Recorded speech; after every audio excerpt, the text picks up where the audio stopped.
حکیم لقمان رحمۃ اللہ علیہ فرماتے ہیں، عشق کا مذہب تمام دینوں سے الگ ہے۔ عاشقوں کا مذہب و ملت خاص خدا ہے۔ عاشق مزاج آدمی کا قدم دوسرے لوگوں کے قدم سے الگ اور نمایاں ہوتا ہے۔ اگر تم چاہو کہ طریق حق میں ہلاکت و تباہی سے محفوظ رہو تو تواضع اور خشوع و خضوع اختیار کرو اور اپنے آپ کو کسی شیخ کامل کے سپرد کر دو، پھر انشاءاللہ کبھی لغزش نہ کھاؤ گے اور نہ ہلاک ہوگے۔ بیوقوف سے دوستی رکھنا اس کی دشمنی سے بدتر ہے۔ وہ تو ہر ہیلے سے جو تمہیں آتا ہو دفع کرنے کے لائق ہے۔ دل کا آئینہ صاف چاہیے تاکہ اس میں اچھی اور بری صحبت کو دیکھ سکو۔ جھوٹے آدمی کا جھوٹ قسم کے ساتھ فروغ نہیں پا سکتا، بلکہ وہ اور بھی بے اعتبار ہو جاتا ہے، کیونکہ اس کا قسم کھانا ایک طرح سے اپنی دروغ گوئی کا اعتراف ہے۔ جب تم اولیاء اللہ کی خدمت سے دور ہو تو حقیقت میں خدا سے دور رہتے ہو۔ سخاوت اور بخشش اتنی ہی اچھی ہوتی ہے جتنی گنجائش ہو۔ جو انسان خوشامدی ہوتا ہے وہ برائی اور اچھائی کو ایک ہی زاویے سے دیکھتا ہے۔ جب دشمن تیری طرف ہاتھ بڑھائے تو اگر تجھ میں طاقت ہے تو اس کا ہاتھ کھینچ لے، اور اگر یہ طاقت نہیں تو پھر چوم لے۔ پاگل پن کا علاج ممکن ہے، لیکن کج فہمی کی اصلاح ممکن نہیں۔ عقل مند آدمی جنگ جیتنے سے زیادہ جنگ میں شریک نہ ہونے کو بہتر سمجھتا ہے۔ تمام لوگ مساوی طور پر مغرور واقع ہوئے ہیں، فرق صرف یہ ہے کہ اظہار غرور کے طریقے نہیں ہو سکتے۔ ہماری نیکیاں دراصل وہ برائیاں ہیں جنہوں نے اپنا بیس بدل لیا ہے۔ بد نصیبی کے مقابلے میں خوش نصیبی کو برداشت کرنے کے لیے عظیم تر اور ہمت پرست ہونا ضروری ہے۔ خوبصورتی کی تلاش میں ہم پوری دنیا کا چکر کیوں نہ لگائیں، اگر خوبصورتی ہمارے دل میں نہیں ہوگی تو ہمیں کہیں نہیں ملے گی۔ گلاب کو تلاش کرنے والا خوشبو کا مسافر بوئے گل کو منزل دل کا مقام سمجھتا ہے۔ چراغ کو آندھی اور طوفان سے تو بچایا جا سکتا ہے، لیکن چراغ کے اندر ہی تیل ختم ہو جاتا ہے۔ ہماری آدھی تقدیر ہمارے اعمال میں ہے اور آدھی ان لوگوں کے اعمال میں جو ہم سے وابستہ ہیں۔ بخیل اپنے مال سے کسی کو کچھ نہیں دیتا۔ وہ ایسا سورج ہے جس کی روشنی نہیں، ایسا دریا ہے جس میں پانی نہیں۔ اختلاف کو اعلیٰ ظرفی اور خندہ پیشانی سے برداشت کرنا بقائے حیات اور بقائے اختیار کا ثبوت ہے۔ کوئی چہرہ بیماری دے جاتا ہے اور کوئی چہرہ شفا عطا فرما جاتا ہے۔ یاد رکھو، موت صرف ایک بار ملتی ہے، اس لیے زندگی میں ایسے کام کرو کہ عزت کی موت نصیب ہو۔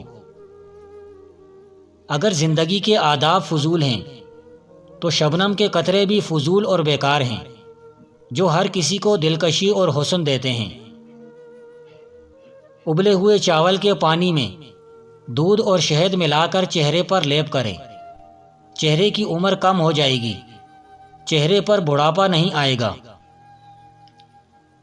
جب کسی انسان میں بلاغت آ جاتی ہے تو ساتھ میں تکبر بھی جنم لے لیتا ہے، جو کہ بہت خطرناک ہے۔ جب کسی چیز کو فتح کر لو تو ہمیشہ تواضع کو اپناؤ اور رحم دلی اختیار کرو۔ اپنے وہم کی تصویر کا عاشق بھلا اللہ کے عاشقوں میں سے کب ہو سکتا ہے؟ ہر شخص اپنا اپنا مذاق اور اپنا اپنا انداز کلام ہوا کرتا ہے۔ کنجوس اپنی دولت کے استعمال سے محروم ہے، وہ کسی کے مال کی حفاظت کرتا رہتا ہے۔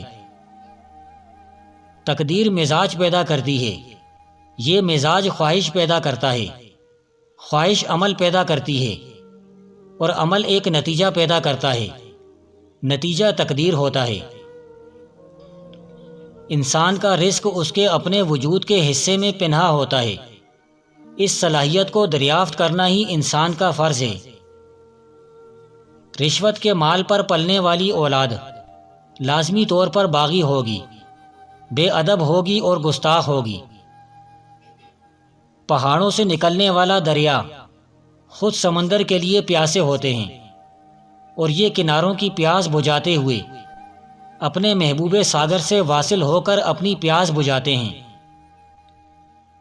پتھر دل عورت کو نرم کرنے کا صرف ایک ہی طریقہ ہے، اور وہ ہے محبت کی زبان۔ محبت سے سنگ دل عورت بھی موم ہو جاتی ہے، محبت سے تو پتھر بھی تیل بن کر بہہ جاتا ہے۔ محبت اختیار کرو کہ محبت کی چاشنی سے کڑوی چیزیں بھی میٹھی ہو جایا کرتی ہیں، اور محبت کی اکسیر سے تانبے بھی سونے کے ہم شکل بن جاتے ہیں۔ نفس ہمارا چھپا ہوا دشمن ہے، بس دشمن کے مشورے پر کیوں کر عمل کیا جا سکتا ہے، بلکہ اس کے خلاف چلنا چاہیے۔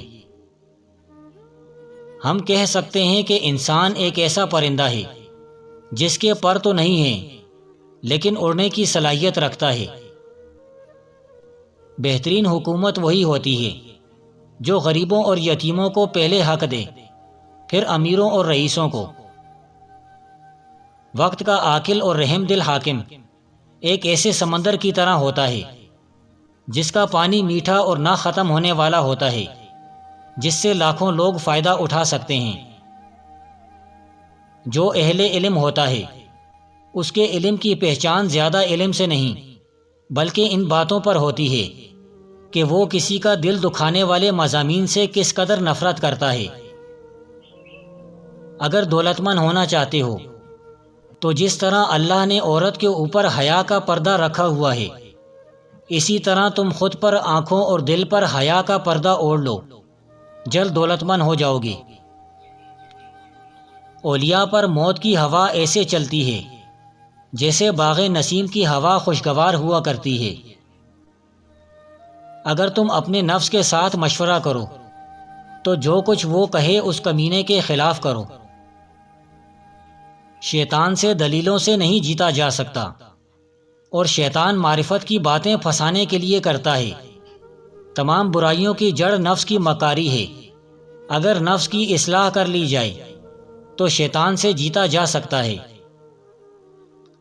یار جلوہ بن کر دل سے گزرتا ہے اور آنسو بن کر آنکھ سے ٹپکتا ہے۔ صبر کا خیال ہی اس بات کی دلیل ہے کہ انسان جو چاہتا ہے وہ اسے ملا نہیں،